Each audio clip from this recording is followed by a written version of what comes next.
व्यवहार न्यायालय को गैस विस्फोट से उड़ाने की मिली धमकी। बताते चले कि साहेबगंज व्यवहार न्यायालय को आज दोबारा उड़ाने की धमकी मिली है।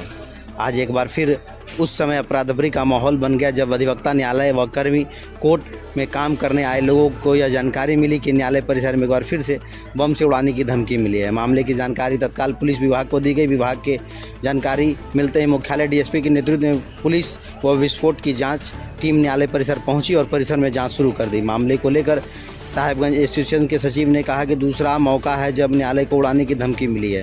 इससे हम लोग न्यायालय कर्मी के साथ साथ अपने वाद का निपटारा करने आने वाले लोगों भी भयभीत हैं। ऐसे हम लोग का कार्य प्रभावित हो रहा है। उन्होंने सरकार से मांग किया कि इस तरह से देश विरोधी कार्य में संलिप्त लोगों की गिरफ्तारी कर फांसी की सजा दी जाए। आज सुबह खबर मिली सुबह आज कि यहाँ पर गैस विस्फोट कर आतंक फैलाने का सूचना मिला, तो हम लोग त्वरित कार्रवाई करते हुए सभी आए हैं, सर्च कर रहे हैं और एहतियात बरती जा रही है। सभी का सहयोग यहाँ मिल रहा है। हम लोग इसका तेज़ी से इसका उद्भेदन करेंगे, कहाँ से ये थ्रेट आता है। ये दूसरी बार है और किसी भी रूप में अपराधी बख्शे नहीं जाएंगे। इस पर हम लोग गहन छानबीन कर रहे हैं। सर, किस स्तर से, किस माध्यम से सर ये धमकी मिली है? ये कोर्ट के मेल से धमकी मिला है। पिछले बार भी इसी तरह से कोर्ट के मेल से ही इस तरह का धमकी आया था और फिर दोबारा मेल के माध्यम से ही धमकी मिला है। किसने क्या ये जानकारी, किसने ये मेल किया, उसका नाम? ये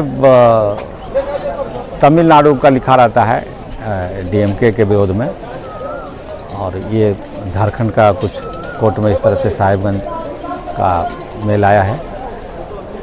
फिर पुराना जो था लिंक उसी टाइप का है, ये लिंक दूसरा है और इसको हम लोग गहराई से छानबीन करेंगे तो स्पष्ट हो पाएगा कि वास्तव में ये कहाँ से है।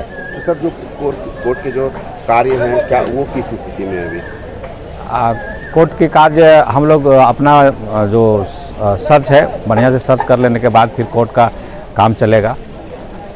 सर, इससे पहले जो मेल आया था, मैसेज आया था, तो उसकी गिरफ्तारी हो गई या फिर वो अभी सर? नहीं, उसका हम लोग अभी अनुसंधान में ही है, उसकी गिरफ्तारी नहीं हुई है। एक दूसरा कोई गैंग था जिसकी गिरफ्तारी हुई है और ये हम लोग का अभी जो मेल के नोडल होते हैं वहाँ से जवाब नहीं आया है। हम लोग इमरजेंसी में करके फिर से उसका जवाब हम लोग नोडल से लेते हैं, फिर आगे की कार्रवाई होगी। हमारा इलाका बिल्कुल शांति इलाका, लेकिन इस तरह का धमकी जो लेवल पर बार बार दिया जाता है उससे हम लोग बहुत दुखी हैं। हम लोग पढ़े लिखे वकील मजदूर, पढ़े लिखे मजदूर हैं और इस तरह से होगा तो हम लोग का रोजी रोटी में बाधा होता है।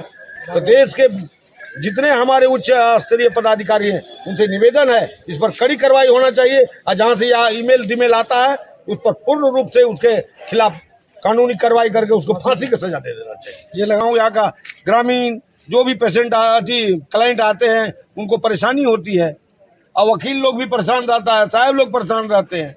जिला एवं सत्र न्यायाधीश के न्यायालय में जब बेल की कार्रवाई चल रही थी उस समय पता सूचना चला है पुनः जो है बम से उड़ाने का कोर्ट को धमकी मिला है, लेकिन इसका आधिकारिक रूप से कोई अभी तक पुष्टि नहीं हुई है। लेकिन अभी पुलिस की प्रक्रिया से पता चला है कि इस तरह का कुछ संदेहास्पद मैसेज मिला है और सारे पुलिसकर्मी जो है यहाँ पर एक एक कक्ष को तलाशी ले रहे हैं। इस तरह का बार बार धमकी मिलने से यहाँ के जो न्याय प्रार्थी लोग हैं उसमें तो काफ़ी भय व्याप्त है। न्यायालय आना भी वो लोग नहीं चाह रहे हैं कि कहीं मेरे साथ कोई घटना न हो जाए। और हम अधिवक्तागण जो यहाँ न्यायालय नियमित रूप से अपने जान हथेली पर लेकर आ रहे हैं, हम लोग भी डरे सहमे हुए हैं और इससे हमारे काम को भी काफ़ी प्रभावित हो रहे हैं, जिससे जो है लोग उपस्थित नहीं हो पा रहे हैं। इस तरह बार बार की धमकी दिया जा रहा है। और आज संयोग से आज फर्स्ट मॉर्निंग कोर्ट है जिसमें कि ये सारे प्रार्थी लोग आ रहे हैं, लेकिन अब ये अचानक बम का खबर सुन के सब जो है रुक गए।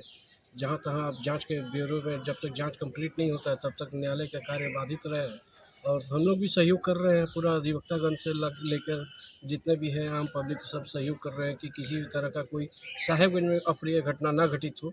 इसकी फिर से दोबारा ये जो मैसेज आया है